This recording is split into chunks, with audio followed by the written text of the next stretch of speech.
Best companies are the ones which take a long approach. They're built over innings, right?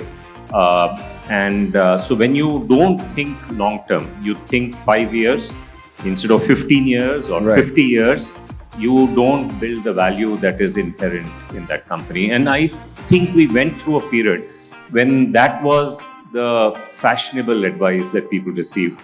And I'm happy to see that Practo did not follow it. Take it forward, don't just sell it off. Come on, it's been 16 years of Practo. And 12 years back, you won't believe it, he told me about how UPI will happen, how the FASTag, right, what we use to go through the tolls, how it will happen. He had told me about how a federated architecture like UHI will happen. He had told me about how DigiYatra will happen, even before the first line of code was written. So it was just shocking to know that all of that was just an idea back 10 years back is today a reality. And I'm sure everyone here has used UPI.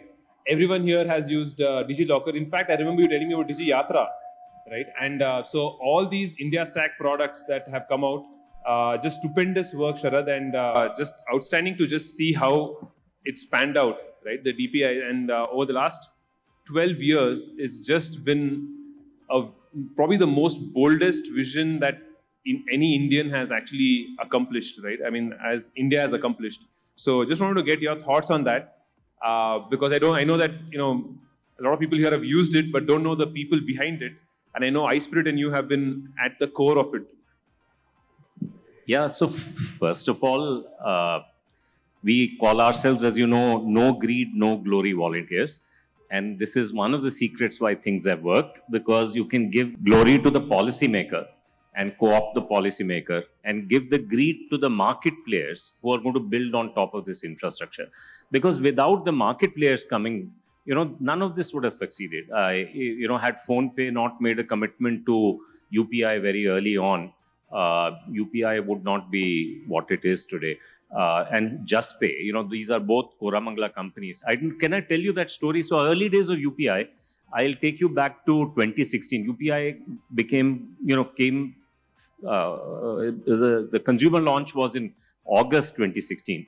But obviously early in the year, it had to go out to the market. So the first interaction took place in Taj, what is now called Taj MG, then called Taj Residency. I still remember the date, February 11, 2016, right?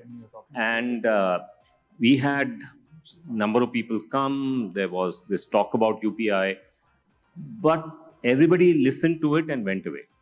They said this is not something that is similar to a Chinese payment system, not similar to a US payment system. Iska koi future nahi. In fact, no VC came. I am not a big fan of VCs for that reason. Only one guy was there, Alok Goyal. He used to work for SAFE. He's now gone somewhere. And so we started teasing him. And we said, "Kahan hai tumhare VC ke log?" He says, "I am also here because I'm an ex-Googler." So this was the backstory. So we started this effort to convince companies. Since all this is in Koramangala, as you know, we started with 5 Koramangala companies. The first company we went to was Chiller. Does anybody remember Chiller by any chance? Chiller had an app and you could send money from one person to another if both of you were HDFC customers, right? And they had moved from Kochi to be here in Bangalore. We thought this was a godsend thing for them, because what they could do for HDFC customers, they could do for anybody. They listened to it very carefully. They went back to HDFC. HDFC said, "Yes, a waste of time, mat karo." They decided not to do it, right? So one eliminated. Then you will remember InstaMojo for sure, right? InstaMojo used to have a link, and they said if you take this link, and they used to charge 16% for a payment on that link. We said we're going to democratize this, take it forward. They thought hard. We in fact used to do, if you remember, at that time our iSpirit meetings. By the way, iSpirit doesn't even have a physical office because we are all volunteers. So we would beg for office space to do our, monthly meetings. So we did 2 of them in InstaMojo, hoping that this will rub off to them. But it didn't. InstaMojo practically doesn't exist. Chiller, of course, doesn't exist anymore. So then we went to Razorpay. Razorpay is down the street here, as you know, very interested, very serious. They decided to do it with both the hands. In fact, I remember vividly that if you did UPI search, in the organic search, it was Razorpay's webinars that would come up first. But they had unfortunately or fortunately taken money from MasterCard. And MasterCard said, ye nahi acha. And I remember I went to the board meeting, in Nandan went to the board meeting. We tried to tell their board that what's good for MasterCard is not the same thing as what is good for Razorpay. And Razorpay lost almost 14 months in trying to convince and get the buy-in. So Razorpay would have been twice the valuation had that problem not happened. But there were two other companies which had no incumbency at all. One was a piddly little company called JustPay. Does anybody know JustPay? And you use JustPay. And then there was PhonePe.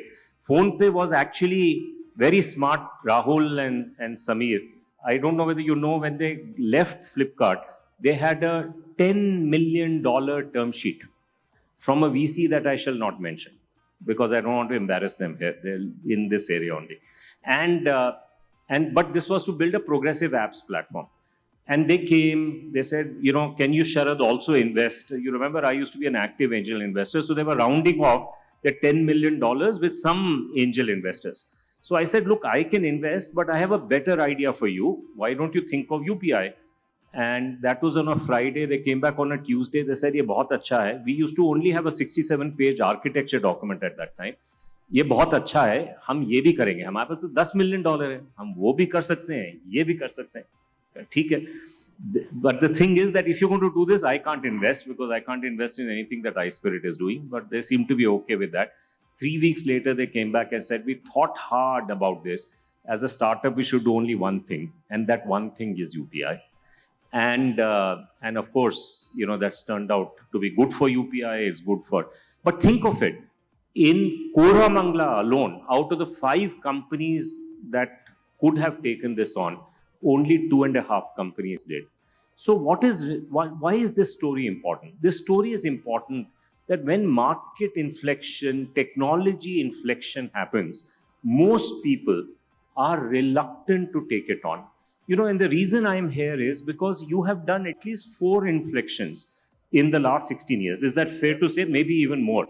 And what I love about Shashank and Abhinav is that they're always open to look at what the next S-curve will be. And this is the remarkable thing. Today's storytelling was slightly different. He said, stay focused, kabhi kuch naya nahi karenge. But I can tell you, if you're back a year or 2 from now, the theme would be, because you would have now a war chest to invest and you would be focused on doing the next big thing.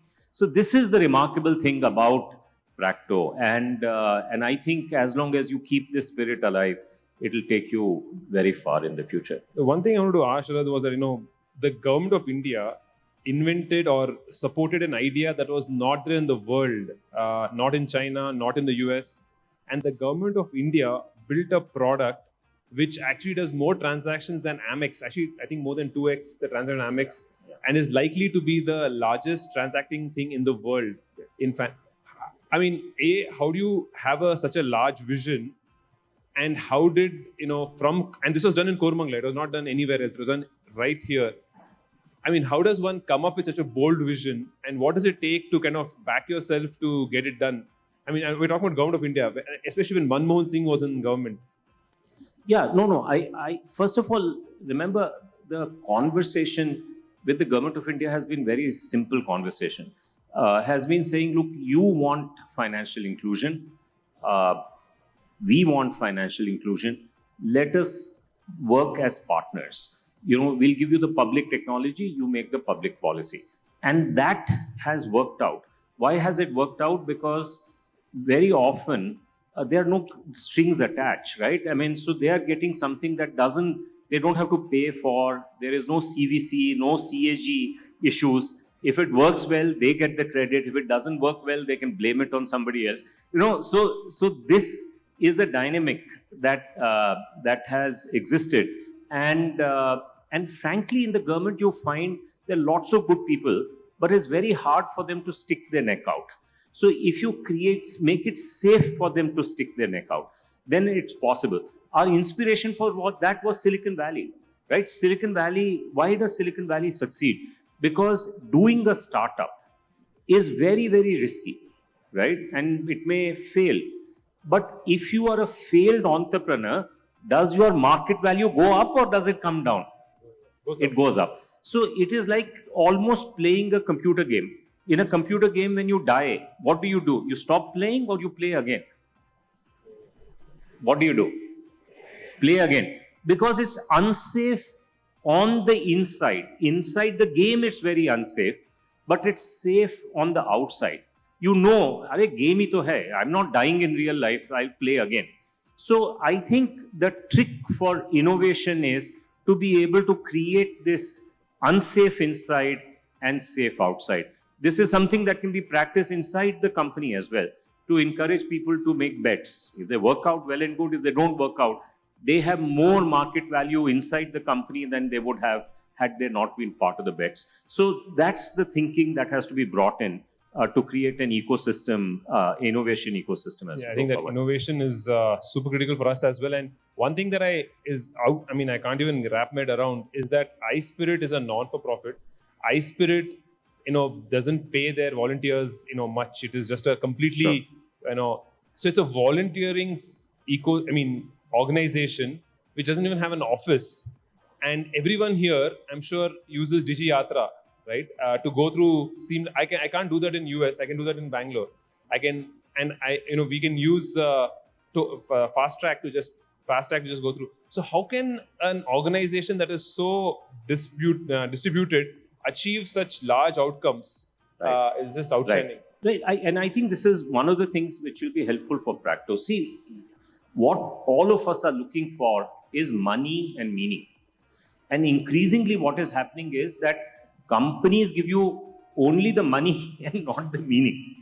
So people then want to have meaning in their life, and the meaning they find as being part-time volunteer of iSpirit, right? Or some people do it full-time depending on their life stage that is there. But the trick is to find money and meaning. And I think in health, this is such a wonderful area because you touch human lives, right? You know what difference it makes.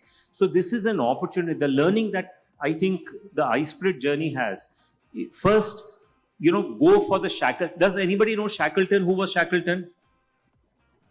Shackleton, yeah, I see a few people. He went to the South Pole. And if you see the Shackleton story, they got lost. They had to spend a year on South Pole. They barely survived, but he's very famous for having discovered all of that, right? He's one of the most famous explorers of that era. But he put out a newspaper ad. He said he's looking for volunteers. He said, we are going to go to the South Pole. It's very risky. The chances of coming back are not there. He thought, nobody will respond to that ad. But even at that time, he got 200 people who responded from that, from which he picked 20 people who went there. So I think first is that if you go for a bold thing, you will always find people who have an internal motivation to come along, right? So in iSpirit, we are looking always for these outlandish things, which has population scale, which is going to change India. Because if you're not doing that, to maza nahi. So ding the universe has to be an important part of this. The second is that our motivation is usually intrinsic. Money has a role to play, but it's a small part of the whole story. Being able to work with others, to try something out, to do something that will work is very, very important. Third is that this is unique for India. I think we have a deep belief in well thought out ideas. And so can I do a small experiment with the team here? Let's see what they say, right? So let me give you a scenario. Let's say tomorrow I am going to Bombay. So I go to the airport, I enter the airport using Digi Yatra. Is that fair? You'll do the same. How many of you use Digi Yatra here? Many of you, right? So you use Digi Yatra. Then if you're like me, you'll be hungry. So you'll buy a snack at the airport using UPI. Let's say now I land in Bombay and I'm still hungry. I buy another chocolate. So I've done 2 UPI transactions, one in Bangalore, one in Bombay. So my question to you, I'm going to ask you 3 questions. You have to answer as yes and no.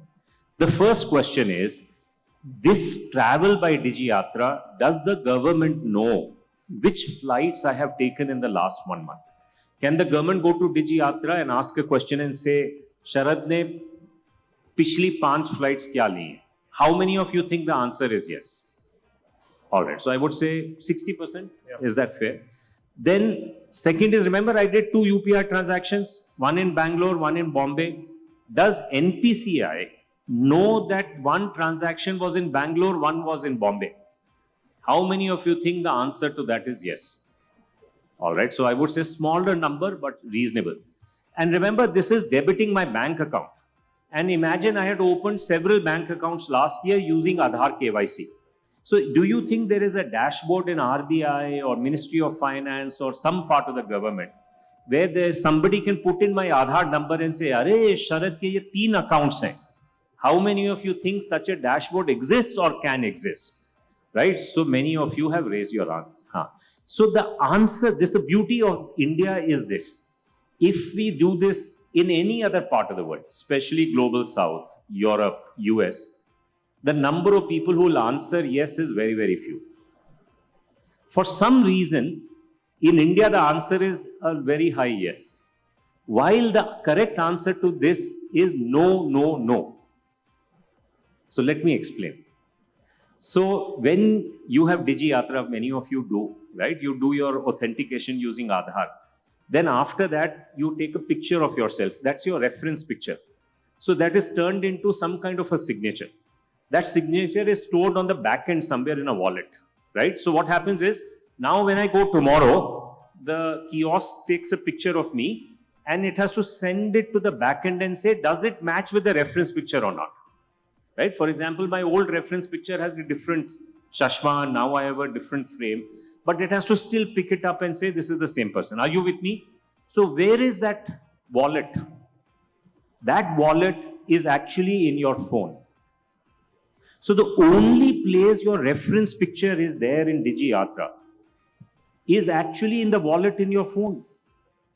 So do me a favor next time. When you go to the airport, put your phone before you enter the airport in the airplane mode. Your Digi Yatra won't work.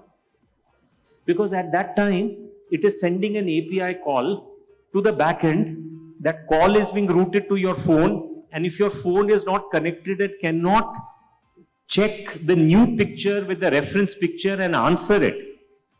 It won't let you go in at all. So government doesn't even have your reference picture. Doesn't have the details of your flight. Those details are only sitting in your wallet and nowhere else.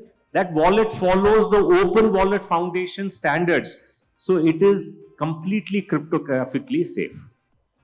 Are you with me now? Now that I've told you this, next time when somebody asks you this question, please answer no. Second, in case of UPI, if you use PhonePe knows where you used your UPI. But the data that is sent on the back end to NPCI, that protocol has no provision for a location code. It has actually no provision for a merchant code. So NPCI does not even know that these two back-to-back transactions were in 2 different cities, and one was in a bookshop and the other one was in a food shop. And if this protocol has to be changed, hundreds of companies will have to upgrade their software to be able to change that. Cannot be done secretly at all. Do you realize that? Third, when you open your bank account, it is illegal to store your Aadhaar. So when you do Aadhaar KYC, only thing that the bank gets is that your Aadhaar KYC, it's called a virtual token and it keeps that virtual token, right? The law requires it and the software requires this. So this way of thinking is what actually makes this unique. I'm a little unhappy that so many of you don't know this, but now that you know this, you will appreciate this. So this is why, do you know how many people want to use Aadhaar of India? We already have 1 billion people wanting to use this. If somebody can go to mosip.io, mosip.io, just now, and shout out the number of people who are using it today, while we are talking, let me know. 18 countries are using it. Usually about 115 million people use it every day.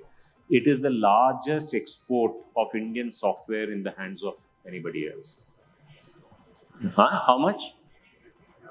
18 countries. 18 countries, but how many people? It will give you the number of people also if you go to the website. 110 million, yes.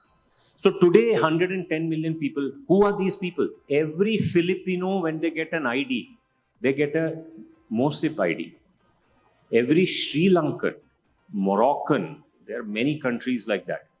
And why are they getting it? Because this is built in a privacy preserving way that is unique to this Indian approach. So this is the third point that I was making. Sometimes it's very helpful to think deeply about the principles that software represents. Because then you don't have to advertise, you don't have to market, people will come because they want to use the same principles as they go forward. So Sharad, just one maybe a little more personal question is that this has not happened in the US because companies have to do it, and when they do it, it's for profit. This has not happened in China because the government wants to do it for power. So we have volunteers in India who are building something this complex and robust, which is the best brains of India, with no equity, with no me. So how does that happen? How do you do something without any? Yeah. So look, clearly, if you make a 2x2 and say, do you want to ding the universe? Don't you want to ding the universe? There are two things that are there. Then you can ding the universe in two ways. One is by actually focusing on this public infrastructure.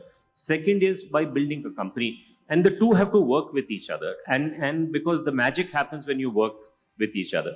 Now, this kind of an innovation model is actually not unique to India. It is actually an American invention. So can I tell a story there? Can I take you back? Can I ask you a trick question again? Anybody who answers this correctly will get a prize from Shashank. So I'm going to give you three numbers. These are combatant deaths in World War II, soldier deaths in World War II. 418,000 people, 2 million people, 24 million people. 24 million soldiers died. No cheating, no looking up on your phone. And the countries that it maps to are India, Soviet Union, and the US. Can anybody tell me what is the number for India? Huh? Did you hear the answer? I think someone was the first one. 24 million. 418,000, right? The correct answer is 2 million. Now, which is the correct number for the US? 418,000, right? So therefore, before the Ukraine war, there were posters in Israel. I'm not joking. You could see them online, which said, how can we turn our back on the Russians?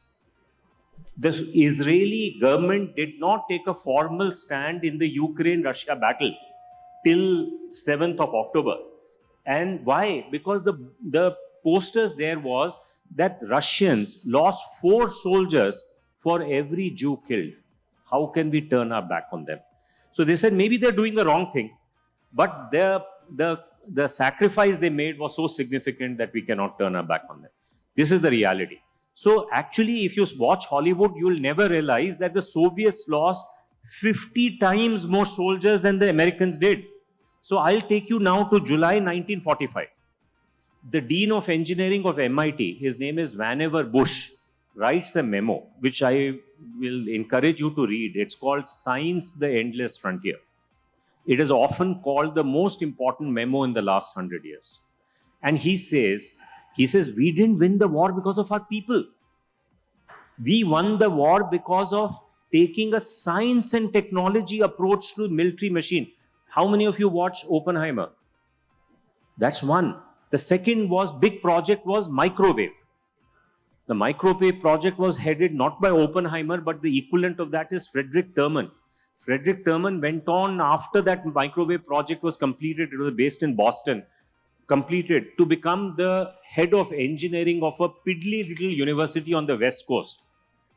That at that time was not very famous. He made it famous. That university is Stanford University.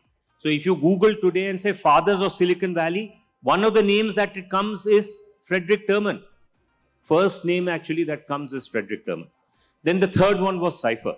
So he said, whenever Bush in his memo says, we didn't win the war because of our people. We won it because of science and technology. He said now the whole world will be in economic competition with each other. In his public speeches, he would say, we would be having an economic war. If we have to win this war, let us create an economy based on science and technology. So that is, and of course, he said, by the way, that will also be good for our citizens, right? And so he laid this out. In July 1946, this became official US policy. What was that policy? That policy was that companies will do combinatorial innovation. Companies will innovate.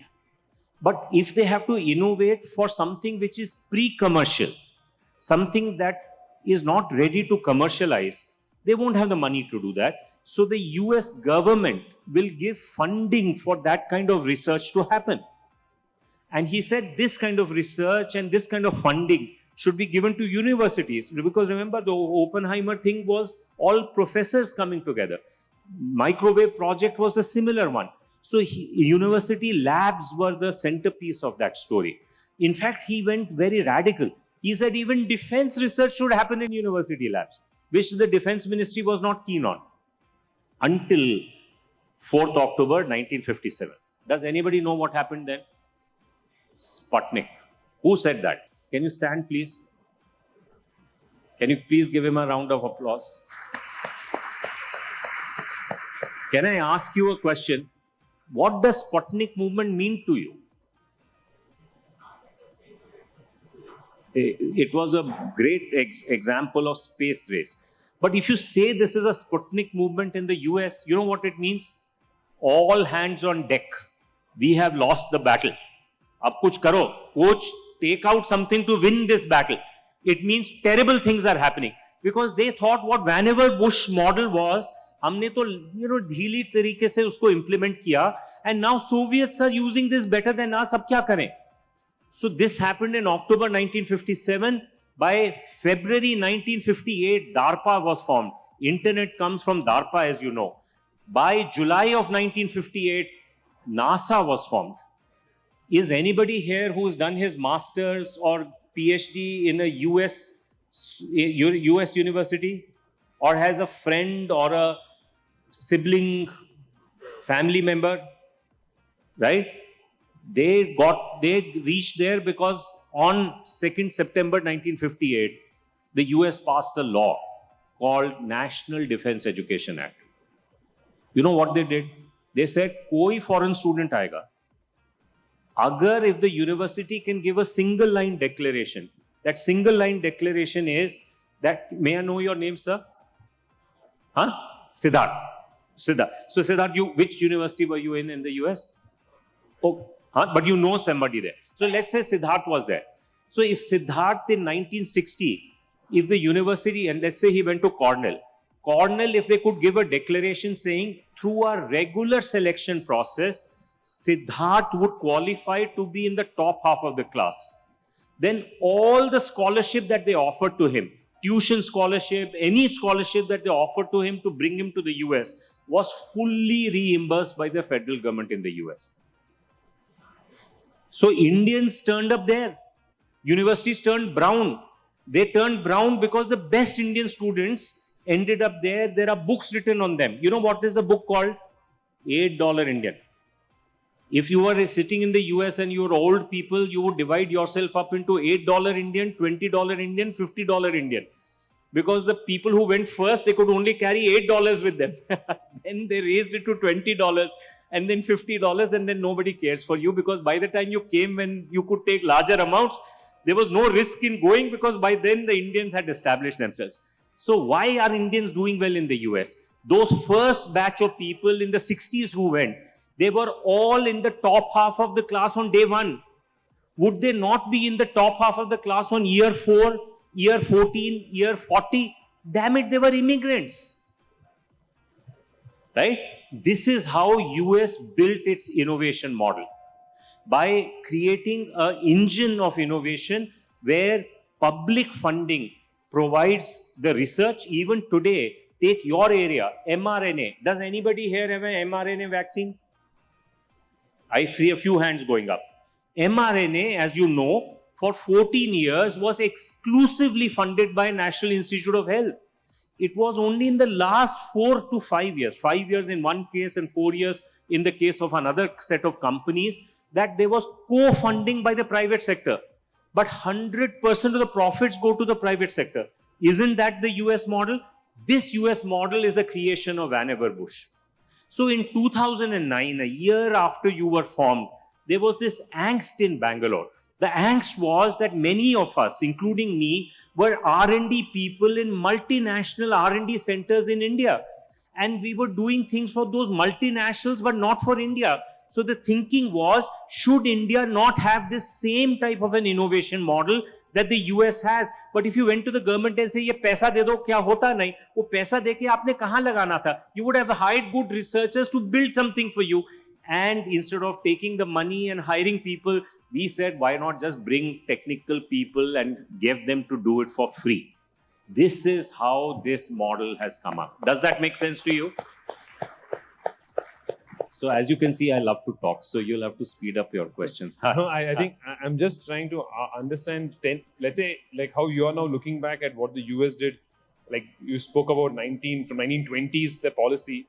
What do you think, let's say now is 2020, but let's say in 2100, when 80 years from now, people look back at that 2009 event, what would India look like? How will India's R&D look like? How many of you have been to Thailand? All right. So India has a fork in the road. Fork in the road. Fork in the road is, so let me first tell you a story about Thailand. Let me ask you a question. This is a simple question, trick question, so I'm giving you a hint. So in the last 25 years, who has had higher per capita income growth, China or Thailand? Who said Thailand? Raise your hand. First of all, I'm very impressed. Many of you said Thailand. Thailand has done better than China. The remarkable thing about China is that despite 20 times the size of Thailand by population, it has more or less kept up with Thailand. So the Thailand per capita income was higher during this period than China. Now the problem is that Thailand and China both have a per capita income of $10,000-12,000 or $18,000 PPP, $10,000 on a nominal basis. $18,000 PPP is more than Vietnam. Has anybody here been to Vietnam? Right? Which is $11,000 PPP. अब अगर आपको auto parts work करना है, will you go to Vietnam or will you go to Thailand? Huh? You'll go to Vietnam because it's cheaper, $11,000 or $18,000. वहाँ पे भी hard working लोग हैं. Many of your friends have gone to Vietnam because even tourism depends on what the local thing is. So is Vietnam tourism doing well? How many of you plan to go to Vietnam in the future? See. So what is happening is Thailand has peaked. Now this is a story not new. It is called the middle income trap. Has anybody heard this word middle income trap? Right? It was, believe it or not, the lead author of that is an economist who was not recognized for many years. His name is Indrameet Singh Gill. But now everybody knows there is this middle income trap. He wrote it 25 years ago. He wrote it for Brazil and Latin American, 7 other countries they call LATAM 8. And now this has turned out to be right. When you hit 10 to 12,000, you get stuck, man. You say, आगे जा ही नहीं पाता कोई. Right? You are stuck there. So now he's become an important man. He's currently the chief economist of the World Bank. By the way, aside, is that when this UPI happened, one day the MasterCard CEO, his name, does anybody know him? Banga, Ajay Banga. Very frantic call from MasterCard. He is, sir, our global CEO chairman is coming. He wants to meet you guys. हम डर के गए वहाँ we will have a earful, unfair competition, this, that and the other. He is a very sweet guy. So Ajay Banga, first 60 seconds, he says, look, you beat us fair and square on UPI. I want to meet you because I want to know what are you guys working on next. I want to make sure we are on by. And actually, we're working on the account aggregators, some of you know, and MasterCard did take that on. Of course, that project didn't last or survive once he left, but he's become a good friend and in the bargain. But anyway, World Bank, Indrameet Gill. Now the problem is that you cannot. What does China do? China said they went to Indrameet Gill many times, and they said ये ऐसा होगा हम middle income trap कर देंगे. Thailand का culture हमारे जैसा ही है ना, वो बोलता है टाइम्स आर गुड, सब कुछ चंगा चल रहा है, why worry about the future, right? So the difference between China and Thailand is the following. Thailand never prepared for the middle income trap. China said one day will come and people won't come to China to get their phone assembled here. What do I want to do then? I want to sell them my own Chinese phone. How many of you have Chinese phones? 50% of our phones, smartphones are Chinese. They said they won't want to do auto parts in China. What should we do then? We'll sell them full cars. Right? Does anybody here have a BYD car? No harm in admitting it. Morris Garage, MG. Huh? Volvo car. By the way, these are all Chinese. Now they bought them all. And so China invested in building the new economy that will be based on this system. Today, as of today, China produces more research papers than the US did. Then the argument was, but you know, they're not citation wise, they're not so important. In 2021, on a citation adjusted basis, China publishes more important papers than the US does, right? So China has focused on making this adjustment. Luckily for us, India is at that fork. India is saying it will take us 10-15 years to hit $10,000 to $12,000 per capita income.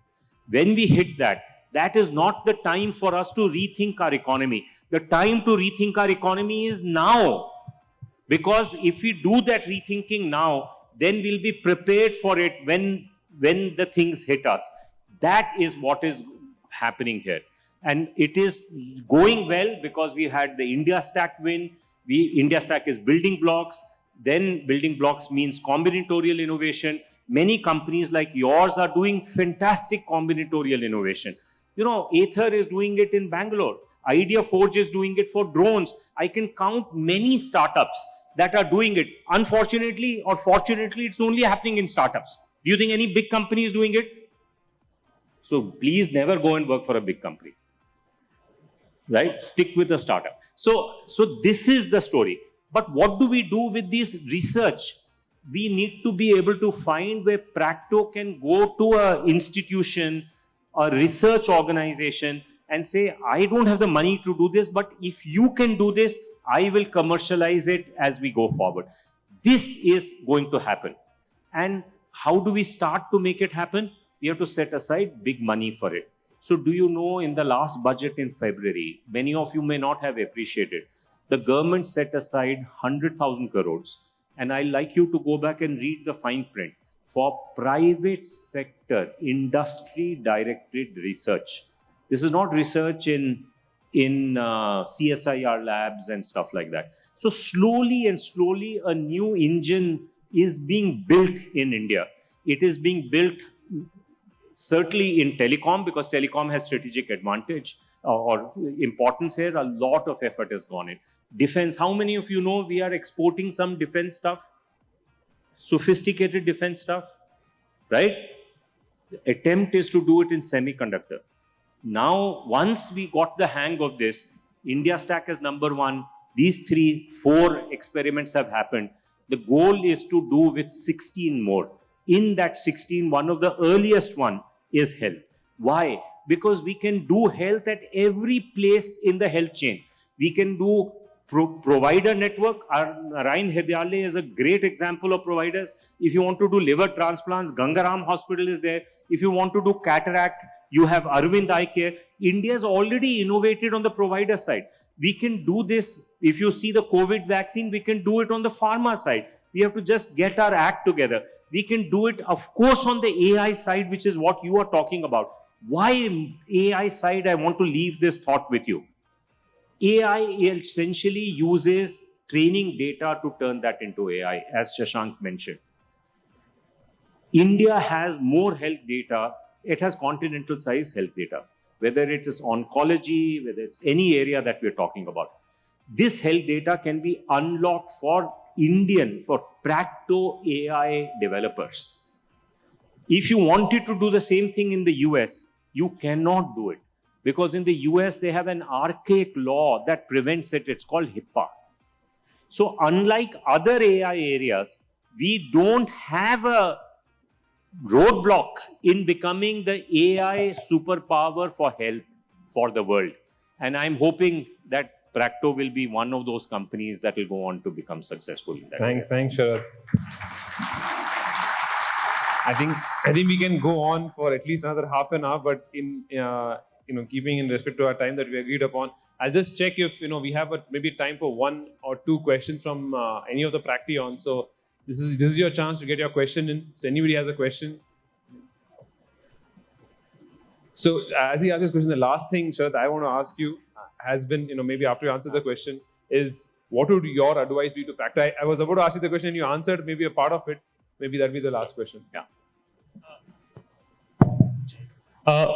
What's the government support in providing the infrastructure for UPI and also for the healthcare in the future? No, see, the government first of all got NPCI involved. In 2016, it signed an 8-year contract with NPCI as an operating partner. Second is that it was our desire that UPI should be a public utility. See, Visa, MasterCard are not public utility, nor is the case with Alipay and WeChat Pay. UPI was meant to be a public utility, which is why you are able to use it mostly free. And to design the policy infrastructure that would allow that to happen made a lot of difference. The government at that time gave 1,250 crores to reimburse the banks to also adopt UPI. That has also played an important role. So to answer your question, and I know we are short of time, is anybody here a marathon runner? Huh? Half marathon, right? See, you are a recreational marathon runner. Is that fair? Let us say you wanted to be a competitive marathon runner. Then you would have to devote all your time preparing for a marathon because it's not easy, right? You would know two things. You'll need to do physical exercises, but you'll also have to train your mind so that the last half an hour or so when it's very painful, you can deal with that pain. So there are two ways to look at to be the best version of yourself. See, the only thing that matters in life is can you be the best version of yourself? Nothing else matters. Whether you're really rich or not so rich, all matters is, are you the best version of yourself? To be the best version of yourself, you need to be doing things in the Rang Bhumi and the Ranga Bhumi. Rang Bhumi is when you participate in a competitive. If you want to be a competitive marathon player, you have to participate in marathon. That will tell you your score is not good enough, you got to get better, and that propels you to become better. The second is, you also have to do meditation. Meditation is not competitive. You're not in a Rana Bhumi, you're in a Ranga Bhumi. Why Ranga Bhumi? Ranga Bhumi is a theatre stage. Theatre stage is you're not competing with your fellow, you're competing to be the best version of yourself. So devise your life to spend less time on Netflix. You will hate me for saying that. Less time on internet and spend more time. You are lucky and blessed to be able to focus on being the best version of yourself in a way that our predecessors never had an opportunity to do. This is the time to do this. And this is the most, this is what is the meaning of life. So please take the fact that you work in a great company with wonderful values in an area where India will be a potential global leader in the future. This is a blessing. Make most of this blessing as you go forward. Thank you so much. Perfect, Sharad. I don't think any other words can summarize it so well. Thank you so much. I just want to end with one story that Sharad told me. 2016, I'm on stage like this with him, and he tells this story to the audience. He says an African country, overnight, MasterCard and Visa, this is before even UPI, right, that we knew about UPI. MasterCard and Visa shut off their access to the entire country. So your money, you couldn't take from an ATM or use it because the country took panga with the US. Because of that, US controlled companies like MasterCard and Visa, which is all the credit cards we use, were shut off. So the whole country came to its knees and the US had a bargaining power. So when that happened, he said, we're going to create UPI, which will take us from the clutches of Visa and MasterCard and out. And we are going to make Indians self-reliant. And thank you for being such a patriot, Sharad. And we are so thankful for you.